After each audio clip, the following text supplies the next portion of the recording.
Olá, queridos amigos, como é que vocês estão? Esperamos que todos estejam bem.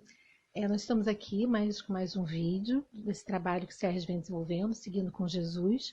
Meu nome é Ana Rosa Airão e eu vim aqui hoje para falar um pouquinho sobre a questão do manejo do estresse, de dicas para o nosso dia a dia.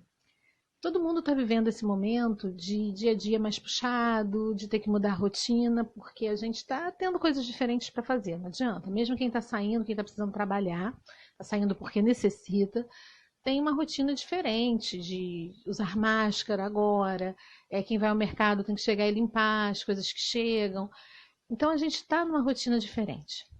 Então, mesmo que a gente esteja no mais tranquilo dos mundos, que a gente esteja super bem, super tranquilo, de alguma forma a gente está sendo exposto a um estresse diferente, a gente está sendo exposto a uma maneira diferente de rotina, de exigências, que a gente não está acostumado, e isso, de alguma forma, também tira a gente da nossa zona de conforto, obriga a gente a se reorganizar, e a gente precisa ter uma reserva emocional, uma reserva de saúde, saúde física, saúde emocional, saúde mental, para dar conta desse extra que a gente está tendo que fazer. Então, o que a gente gostaria de compartilhar um pouquinho com vocês hoje, né? A Juliana falou isso um pouquinho no último vídeo, no vídeo anterior, né, sobre o manejo do estresse. O manejo do estresse, ele não é só a meditação e a oração. Isso são ferramentas que a gente inclui aqui, que são muito importantes. Mas vocês devem estar recebendo também vários vídeos com dicas sobre a rotina, né, de vida. Vídeos que falam um pouquinho sobre a importância de você ter um horário para dormir, um horário para acordar, um horário para se alimentar, de cuidados com a sua alimentação. E às vezes assim pode parecer que essas informações são corriqueiras, são informações banais, mas não são. São informações muito importantes. Quanto mais ativa a pessoa era, quanto mais a pessoa tinha uma rotina de organização de vida, seja relacionada ao trabalho ou relacionada às suas tarefas diárias, segunda-feira era dia de fazer isso, terça aquilo, quarta, até ir ao centro e na sua atividade religiosa. Quanto mais a gente tinha uma vidinha organizada, mais a pessoa vai sentir falta desse momento. Mas é importante que a gente também encare esses dias de quarentena dentro do possível, né? Cada um vai fazer como achar, como puder, isso não é uma meta que a gente tem que bater. Isso são sugestões, e sugestões que ajudam a gente a manter a saúde nesse período. Cada um precisa tentar organizar a sua vida de forma que possa dar conta das suas tarefas, mas sem se sobrecarregar, além do que já está sendo sobrecarregado por conta do estresse extra que a gente está vivendo. É muito importante a gente ter um horário para dormir e um horário para acordar, um horário mais ou menos uniforme, mais ou menos igual todos os dias. Por que isso? Porque o nosso corpo, ele funciona em ciclos. O nosso corpo, ele tem ciclos hormonais, ele tem um ritmo que a gente chama circadiano, então tem hormônios que ele secreta quando a gente acorda, hormônios que ele secreta para a gente dormir, e esse ciclo, ele depende do nosso ritmo de vida. Então, às vezes, assim, algumas pessoas estão trocando o dia pela noite, sem uma necessidade real disso, porque estão um pouco mais descontrolada a rotina, acaba dormindo até mais tarde, e aí estão trabalhando à noite. Os adolescentes, as crianças que estão sem a escola, provavelmente estão com uma rotina também um pouquinho mais frouxa, dessa questão do sono. Então é importante que a gente possa negociar, principalmente com os adolescentes, as crianças, né? Para muitos isso pode parecer um pouco próximo das férias, eles estão começando a perceber depois desse tempo que passou que tem alguma coisa a mais, uma coisa mais estranha. Mas os adolescentes é uma tentação virar a noite jogando, virar a noite vendo série ou simplesmente conversando com os amigos. Então é preciso negociar um pouco e a gente negociar conosco mesmo um horário para a gente poder dormir, um horário em que a gente tenha quantidade de sono suficiente que ao acordar a gente esteja descansado, a gente esteja refeito, mas que a gente consiga também ter um sono noturno. Porque não adianta eu ter um número bom de horas de sono durante o dia. O sono, a qualidade do sono diurno não é exatamente a mesma que o sono noturno. Não é só a quantidade de horas, é a qualidade do sono. O nosso corpo, ele precisa do anoitecer, né? O escurecer, o anoitecimento, todo esse processo, ele tem um impacto biológico sobre a gente, nosso cérebro. A gente acha que está tudo iluminado, que isso está tudo bem, então que a gente pode fazer atividade porque a gente agora tem luz, né? A gente pode fazer até de madrugada. Mas isso para a biologia do nosso corpo não é assim tão fácil. O nosso corpo, ele precisa da noite para o quê? Para secretar a melatonina. É no escuro que se secreta a melatonina, que o cérebro secreta a melatonina. E é nessa questão, a melatonina ela é importante para nosso sono, para nossa qualidade do sono. Então, assim, negocie um horário para você conseguir dormir, negocie com seus adolescentes, combine em casa. Um horário que você consiga, uma hora antes, começar a reduzir eletrônicos. Já diminua sempre durante a noite, se você puder, a luz azul do seu celular, do seu tablet, do seu computador. Os aparelhos mais modernos, você já consegue programar isso. Essa luz azul, ela impacta na secreção de melatonina pelo cérebro, pela pineal. Então você consegue, assim, preparar um pouco melhor o seu corpo para que ele possa dormir e tenha um sono mais restaurador e você acordar melhor de manhã. Quarto escuro.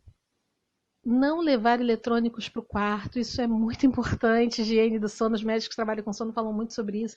A gente está indo, todo mundo leva celular para a beira da cama, todo mundo coloca o celular ali o tempo todo.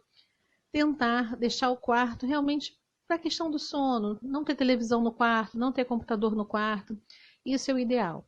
A gente tentar ter uma boa higiene do sono. Durante o sono a gente consolida a memória.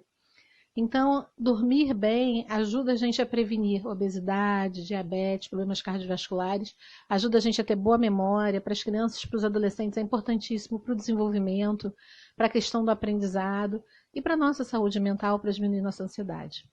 Então, cuidar bem do sono, praticar atividade física. A atividade física ela é importante para o cérebro, não é só porque o corpo está em atividade, circula o sangue, melhora o coração, não é só por isso.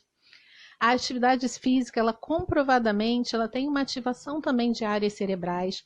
Então, mantém o nosso cérebro mais ativo.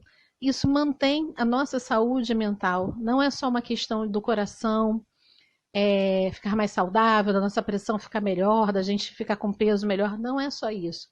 Tem também uma questão da ação que a atividade física tem sobre o funcionamento cerebral. E isso melhora a nossa atenção, melhora o nosso foco e diminui o nosso estresse. Durante a atividade física, quando a gente está tendo prazer na atividade física também, você tem uma liberação de uma série de substâncias, né, no sistema nervoso que fazem com que a gente também tenha uma sensação de bem-estar, uma sensação de prazer. Então, coloca uma música para dançar.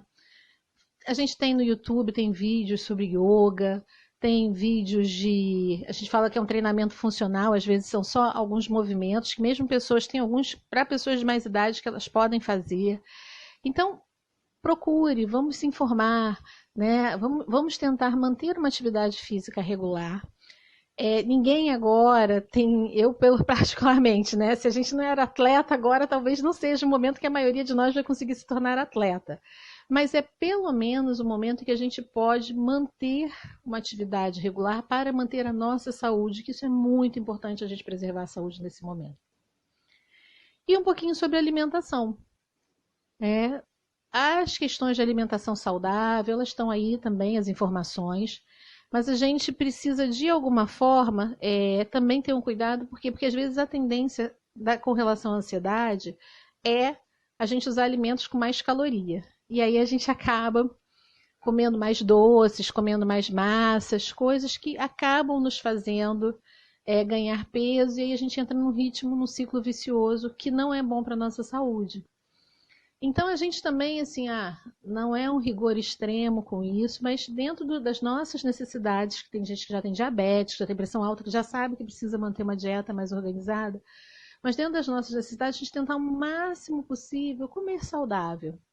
E fazer do momento da alimentação, já que a gente está com muitas pessoas em casa nesse momento, um momento de reunião em família, um momento da gente sentar e comer com a televisão desligada, para a gente não ficar recebendo aquelas notícias durante o momento da nossa refeição. Um momento da gente junto fazer uma prece, conversar um pouco, poder um ouvir o outro, compartilhar, fazer uma refeição juntos, cozinhar os alimentos juntos, né? A gente voltar a ter o hábito de repente, nem que seja nesse período, cozinhar ser algo prazeroso e uma atividade que se pode fazer em conjunto, em família.